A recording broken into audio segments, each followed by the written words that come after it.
สบายดีเพื่อนๆจากอาลีฟาร์มน้องมณีอาลีฟาร์มกับมาส่งตู่ปักไข่ทั้งหมด3หน่วยเดียวกันเจ้าเนาะขอบใจลูกค้าทุกๆท่านที่ไว้วางใจอาลีฟาร์มเลยเจ้าเด้อพวกเขาเฮ็ด10ปีผ่านมานี่ก็ถือว่าลูกค้าเหนียวแน่นเนาะแล้วก็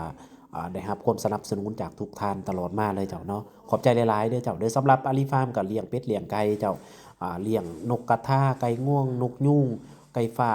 เนาะตลอดฮอดนกกระจอกเทศแม่นลองผิดลองถูกสารพัดเจ้าปัจจุบันนี่แม่นเลี้ยงเป็ดเลี้ยงไก่เจ้าเนาะแล้วก็ นกกระจอกเทศแม่นเลี้ยงประจำอยู่เด้อเจ้าเด้อ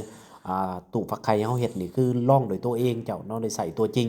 บ่ได้เอาทฤษฎีจากเฟซบุ๊กมาบอกลูกค้าเจ้าเนาะคือผ่านการลองแท้ๆเฮ็ดด้วยมืออีหลีเจ้าเนาะสำหรับท่านใดอยากได้ก็ติดต่อมาหามีเกรด ABC เจ้าขึ้นกับอะไรที่เฮาใส่เด้อเจ้าเด้อบ่ต้องสับสนเพราะว่าเกรด A นี่เป็นรุ่นที่ดีที่สุดที่อาลีฟาร์มใส่ต่อมาก็เกรด BC ก็หมายถึงเฮาอะไรซ้ำห้องอะไรลดลงมาเจ้าแน่นอนว่าราคามันก็มีความแตกต่างกัน ขอบใจหลายๆที่ติดตามรับชมเจ้า